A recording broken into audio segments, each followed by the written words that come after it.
नमस्कार दोस्तों, मेरा नाम है शिवम मिश्रा। आज मैं देश के ऐसे वीर क्रांतिकारी की बात करने जा रहा हूं, जिसने सरदार भगत सिंह से पहले एवं उनसे कम उम्र में फांसी को गले लगाया था। इस वीर क्रांतिकारी को फांसी दी गई थी। उस समय इस वीर क्रांतिकारी की उम्र मात्र 20 वर्ष 2 माह तथा 12 दिन की थी। जी हाँ, मैं बात कर रहा हूँ बंगाल में हुगली के चंदन नगर में जन्मे कन्हैयालाल दत्त जी की।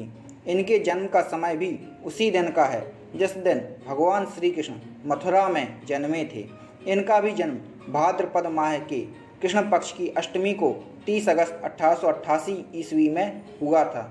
उस समय भारत देश अंग्रेजों की गुलामी की जंजीरों में जकड़ा हुआ था। कन्हैयालाल दत्त जी के पिता चुन्नीलाल दत्त जी बॉम्बे में अकाउंटेंट के पद पर सरकारी मुलाजिम थे। इनकी शुरुआती पढ़ाई बॉम्बे की आर्यन सोसाइटी में हुई थी, मगर उनका जुड़ाव अपनी मातृभूमि से सदा ही रहा। इसीलिए आरंभिक शिक्षा के बाद वे बीए की परीक्षा के लिए कलकत्ता विश्वविद्यालय से संबद्ध हुगली मोहसिन कॉलेज से बीए की परीक्षा दी थी। उनकी क्रांतिकारी गतिविधियों को देखते हुए अंग्रेज सरकार ने उनकी डिग्री रोक दी थी। कॉलेज के समय से ही वे प्रोफेसर चारू चंद्र रॉय के संपर्क में आकर भारत माता को स्वतंत्र कराने का सपना देखने लगे थे। 1908 ईस्वी में उन्होंने कलकत्ता का क्रांतिकारी समूह युगांतर ज्वाइन कर लिया था।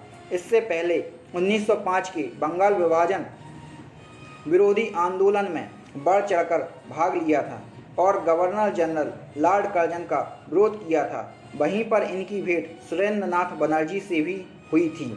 बीए की परीक्षा के बाद से वह क्रांतिकारियों के साथ जुड़कर माँ भारती को स्वतंत्र कराने की चेष्टा में लग गए। उस समय बंगाल में किंग्सफोर्ड कलकत्ता में चीफ प्रेसिडेंसी मजिस्ट्रेट के पद पर तैनात था और वह क्रांतिकारियों से नफरत करता था तथा उन्हें कठोर दंड देने के लिए जाना जाता था। वह उन भारतीय मुलाजिमों को पसंद करता था जो अंग्रेज सरकार का समर्थन करते थे। उसे युगांतर, वंदे मातरम, संध्या और शक्ति जैसी पत्रिकाओं के संपादन से काफ़ी चिढ़ थी, क्योंकि उस समय यह पत्रिकाएं यह बताती थी कि अंग्रेज सरकार भारतीय समाज का किस प्रकार से शोषण कर रही हैं तथा युवाओं को क्रांतिकारी बनने के लिए प्रेरित करती थी। इसीलिए किंग्सफोर्ड की हत्या का प्लान बनाया गया था कि मुजफ्फरपुर जाकर बम फेंककर इसकी हत्या कर दी जाए। इसकी जिम्मेदारी खुदीराम बोस और प्रफुल्ल चंद्र चाकी को दी गई।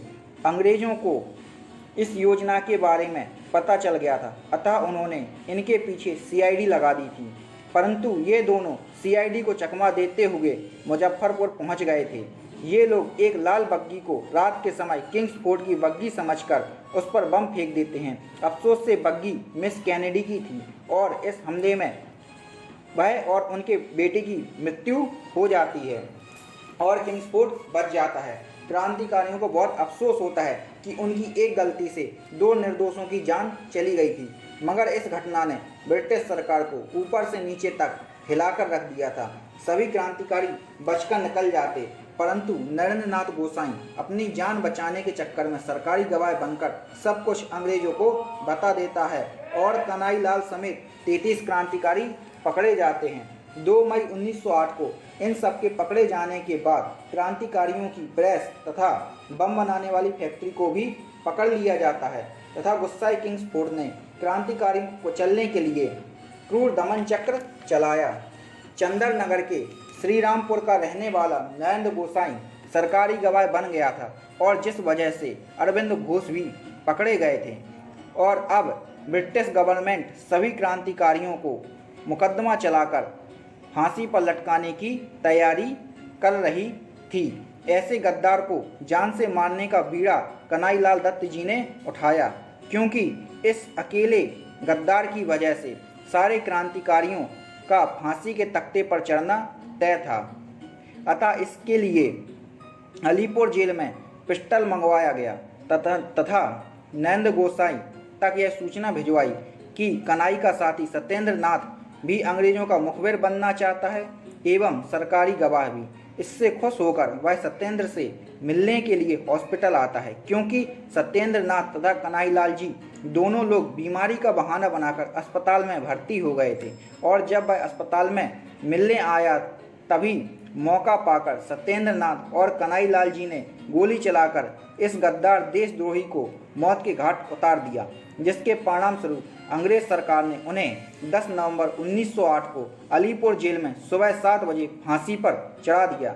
उनकी फांसी से एक दिन पहले अलीपुर जेल के वार्डन ने उनकी मुस्कुराहट पर तंज कसते हुए उनसे कहा था कि ये जो आज तुम इतना मुस्कुरा रहे हो, कल यही मुस्कान तुम्हारे होठों से गायब हो जाएगी। इसके बाद जब उन्हें फांसी के तख्ते पर ले जाया जा रहा था तो पास में वार्डन भी था।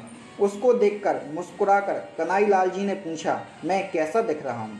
वार्डन इस बात का कोई भी प्रत्युत्तर नहीं दे सका, परंतु बाद में वार्डन ने यह बात प्रोफेसर चारूचंद्र रॉय को बताई थी और खुद को पापी कहा था कि उसने ऐसे वीर क्रांतिकारी को फांसी पर चढ़ते हुए देखा तथा यह कहा था, अगर ऐसे 100 क्रांतिकारी हो जाएं तो भारत बहुत ही जल्दी आज़ाद हो जाएगा।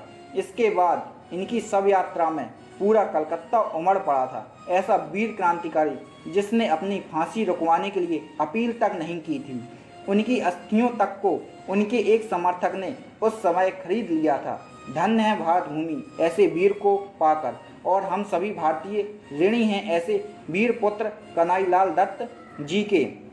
यह कहानी इसलिए आप सभी को सुना रहा हूँ क्योंकि किसी विद्वान ने कहा था, जो देश अपने शहीदों को भूल जाता है वह देश ज़्यादा दिन तक स्वतंत्र नहीं रह पाता है। इसीलिए मेरे प्यारे देशवासियों, हमेशा अपने देश के वीर सपूतों का आदर सम्मान करो। वीडियो अच्छा लगा हो तो लाइक एवं शेयर करो एवं चैनल को सब्सक्राइब करो। जय हिंद, जय भारत। नमस्कार।